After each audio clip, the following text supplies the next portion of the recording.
আসসালামু আলাইকুম এভরিওয়ান, সবাই কেমন আছেন?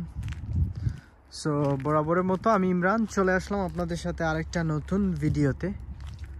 তো ভিডিওটা আজকে খুবই ইম্পর্টেন্ট একটা দেশ নিয়ে আলোচনা করব, যে দেশটা নিয়ে সিলেটে খুব বেশি ট্রেন্ডিং চলতেছে। তারপর পুরো বাংলাদেশে অনেকেরই এই দেশটা সম্পর্কে অনেকেই আমাকেও জিজ্ঞেস করছেন বিভিন্ন আমার ফেসবুক পেজের কমেন্টে, তারপর হচ্ছে আমার ইউটিউবের লাইভে, তারপর হচ্ছে ইউটিউব ভিডিওর কমেন্টে। তো আজকে এই দেশটা সম্পর্কে যদি আপনারা জানেন তাহলে অনেক কিছু জানতে পারবেন, বুঝতে পারবেন এবং অনেকেই দালালের খপ্পর থেকে আপনারা বাঁচবেন। তো আজকের যে দেশটি নিয়ে আলোচনা করব সেটা হচ্ছে এস্তোনিয়া। এই দেশটা বর্তমানে বাংলাদেশে নতুন করে ট্রেন্ডিং শুরু করছে এবং বিভিন্ন দালালরা বিভিন্ন রকম লোভনীয় অফার দিচ্ছে এই দেশ নিয়ে, এবং অনেকেই কিন্তু এই দেশে ফাইল টাইল জমা করার জন্য আগ্রহ প্রকাশ করতেছেন। তো যারা আমার চ্যানেলে নতুন, দয়া করে সাবস্ক্রাইব করে দিবেন, ভিডিওটা ভালো লাগলে আপনারা শেয়ার করবেন। সো আজকে এস্তোনিয়ার যে দিকগুলো তুলে ধরবো, দেশটা কেমন, দেশটা সেনজেন কিনা, বাংলাদেশে এমবেসি আছে কিনা, দেশটাতে স্যালারি কত, কোন ধরনের ভিসাগুলা দেশটা থেকে দিয়ে থাকে এবং বাংলাদেশিদের জন্য কোন ধরনের ভিসাতে আপনি অ্যাপ্লিকেশন করতে পারবেন, কাজের সুযোগ সুবিধা, পিআর এবং টিআরসি কার্ডের ফ্যাসিলিটিস, অন্য দেশে আপনি মুভ করতে পারবেন কিনা এই দেশ থেকে, এইসব বিষয়গুলো নিয়ে আলোচনা করব। তো সাথেই থাকবেন। এবং আমি ইমরান আছি, ইতালির ছোট্ট একটা গ্রাম থেকে আপনাদের সাথে আজকে হাজির হয়ে গেলাম। তো সর্বপ্রথম এই এস্তোনিয়ার সম্পর্কে আপনাদেরকে একটু আইডিয়া দিই। এস্তোনিয়া হচ্ছে উত্তর ইউরোপের একটা দেশ, বুঝতে পারছেন, যা বল্টিক সাগরের পূর্ব তীরে অবস্থিত।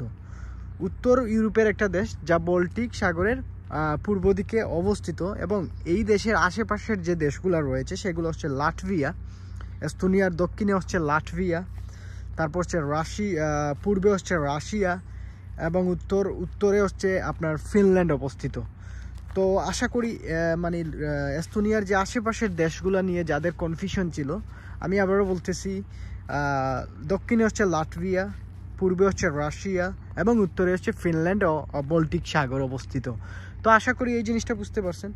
অনেকের প্রশ্ন, যারা ফাইল দিতে আগ্রহী তারা অনেকেই প্রশ্ন বা অনেকের মনে একটা কনফিউশন থাকে যে ভাইয়া এই দেশটা সেনজেন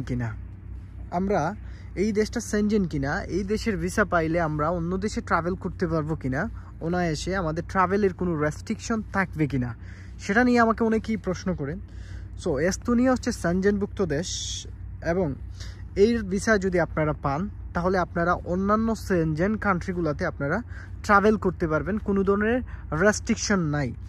এবং অনেকে জিজ্ঞেস করেন যে ভাইয়া এস্তোনিয়ার এমবেসি বাংলাদেশে অবস্থিত আছে কিনা, বা এস্তোনিয়ার কোনো কনসুলেন্ট অফিস বাংলাদেশে আছে কিনা, যেমনটা হাঙ্গেরির আছে।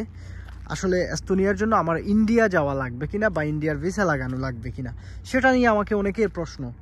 তো এস্তোনিয়াতে এস্তোনিয়ার এমবেসি বাংলাদেশে নাই, এস্তোনিয়ার এমবেসি ইন্ডিয়াতে আছে, এবং এস্তোনিয়ার কোনো কনসুলেন্ট টিম বাংলাদেশে নাই। এস্তোনিয়ার ভিসার কার্যক্রম আপনি বাংলাদেশের অন্যান্য এমবেসি থেকে আপনি করাতে পারবেন না। তো আশা করি এই জিনিসটা আপনারা বুঝতে পারছেন।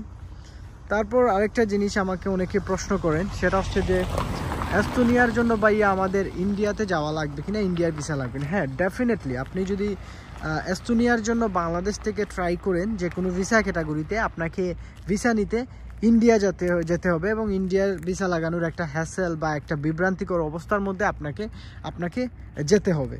তো আশা করি এই জিনিসটা বুঝতে পারছেন। তো এই যে আমার আশেপাশে দেখতেছেন, এইগুলো ইতালিয়ান আপেল বাগান, এবং খুব সুন্দর সুন্দর, এবং এখানে আপেল পাড়া হচ্ছে, এবং আজকে এই বাগানের পুরোটা বাগান খালি করা হবে, যার কারণে এই যে দেখতেছেন বড় বড় বিশাল বড় বড় ইয়েগুলা, বুঝতে পারছেন। তারপর আমাকে অনেকে জিজ্ঞেস করেন, সেটা হচ্ছে যে ভাইয়া এস্তোনিয়ার মুদ্রা কি চলে, বা এস্তোনিয়ার মুদ্রা কারেন্সি কি। এস্তোনিয়ার কারেন্সি হচ্ছে গিয়ে ইউরো।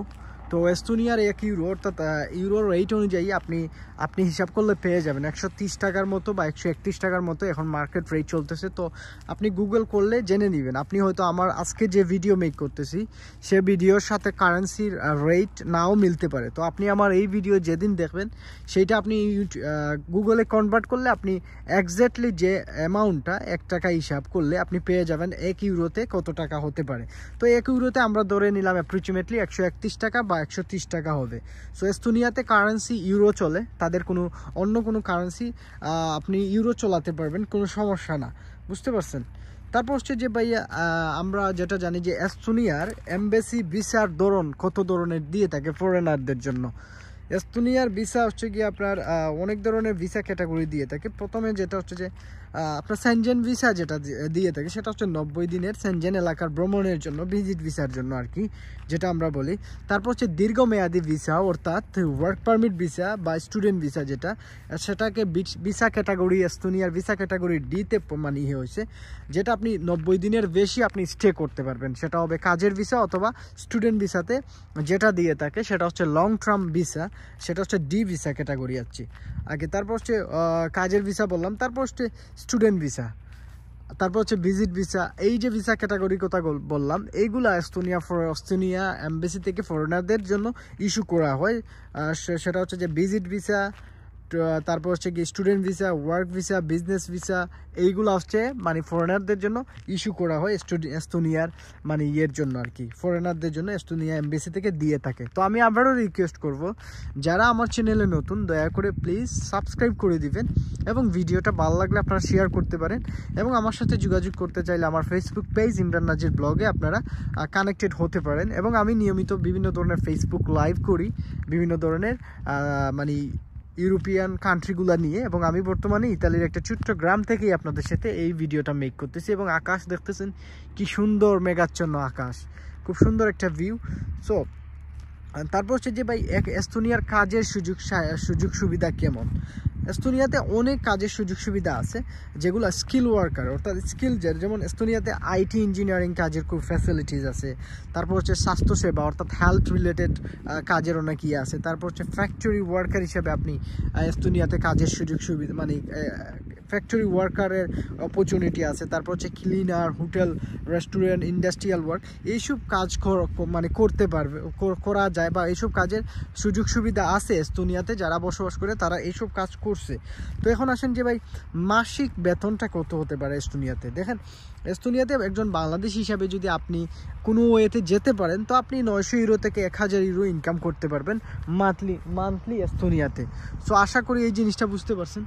তারপর হচ্ছে যে আরেকটা জিনিস আমাকে অনেকেই প্রশ্ন করেন, সেটা হচ্ছে যে ভাইয়া এস্তোনিয়ার জন্য আসলে এস্তোনিয়ার জন্য বাংলাদেশ থেকে কাজের ভিসা হয় কি না, বা এস্তোনিয়ার জন্য আমি চাচ্ছি কাজের ভিসাতে ফাইল জমা করব, তাহলে আমি এস্তোনিয়াতে কাজের ভিসাতে ফাইল জমা করব কি না, সেটা নিয়ে আমাকে অনেকেই প্রশ্ন করেন।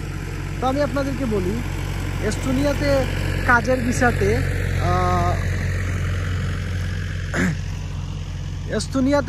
ভিসাতে ফাইল জমা দেয়া আপনার জন্য ঠিক হবে না, কারণ বাংলাদেশ থেকে এস্তোনিয়ার ভিসা বা এইগুলা হয় না, বাংলাদেশ থেকে এস্তোনিয়ার কাজের ভিসা এইগুলো হয় না। তো যারা এস্তোনিয়াতে ট্রাই করতে চাচ্ছেন, আমি আপনাদেরকে সুপারিশ করব যে আপনারা এস্তোনিয়ার জন্য ট্রাই করবেন না, কারণ বাংলাদেশ থেকে এস্তোনিয়ার কাজের কোনো সুযোগ সুবিধা নাই। তো যে তারপর একটা প্রশ্ন থাকতে পারে যে ভাইয়া দালালরা কী জন্য এস্তোনিয়ার কাজের জন্য ফাইল নিতে চাচ্ছে।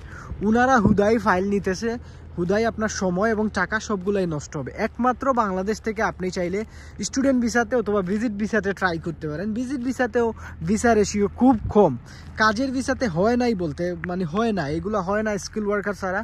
বা আপনি বিগত বছরে দেখেন কয়জন গেছে এস্তোনিয়াতে কাজের ভিসাতে। তো আপনারা মানে আপনাদের কাছে একটাই রিকোয়েস্ট থাকবে, এগুলো ইগনোর করুন। এস্তোনিয়ার জন্য কোনো জায়গাতে কাজের ভিসাতে ফাইল জমা দিবেন না। সিলেটে একটা মার্কেট চলতেছে, ফাইল ওপেনিং চার্জ 50,000 টাকা করে নিয়ে মানুষের ভিসা হচ্ছে না, কিছুই না, হুদায় টাকা পয়সা মানুষ লস করতেছে, সাথে আপনার সময়ও নষ্ট হবে। তাই এস্তোনিয়াতে একমাত্র যারা স্টুডেন্ট আছেন, যাদের আইএলটিএস 5.5 আছে, আপনারা চেষ্টা করতে পারেন এস্তোনিয়াতে স্টুডেন্ট ভিসাতে বাংলাদেশিদের জন্য অনেক ভিসা দেয়, আপনি চেষ্টা করতে পারেন। তো আশা করি এই জিনিসটা বুঝতে পারছেন।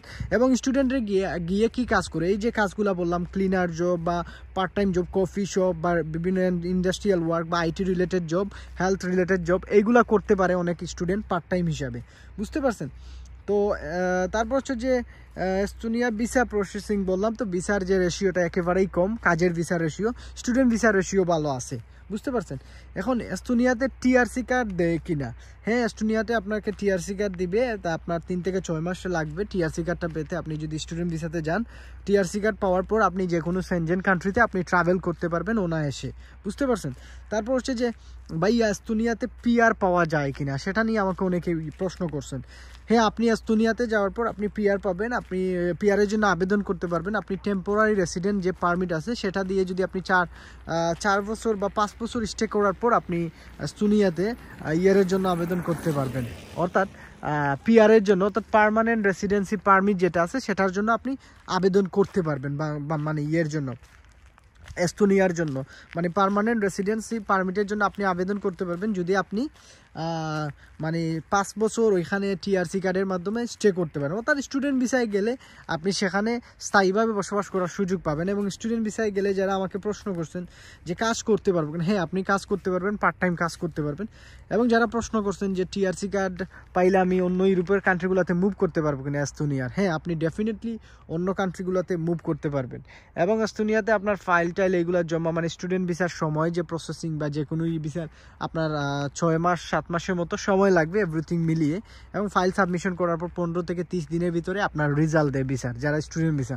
তো আশা করি এই যে বিষয়গুলো বললাম আপনাদের কাজে লাগবে। এবং যারা এস্তোনিয়ার জন্য ফাইল দিতে আগ্রহী হচ্ছেন, আপনারা প্লিজ এস্তোনিয়াতে ফাইল জমা দিয়েন না। আপনার সময় এবং টাকা দুইটাই নষ্ট হবে, দালাল আপনার সব কিছু নষ্ট করবে, টাইম এবং টাকাও নষ্ট হবে। তো আশা করি বুঝতে পারছেন। যারা নতুন দয়া করে সাবস্ক্রাইব করে দিয়েন। আর এস্তোনিয়ার সম্পর্কে আর কিছু জানার হলে আপনারা কমেন্ট বক্সে কমেন্ট করতে পারেন। আসসালামু আলাইকুম।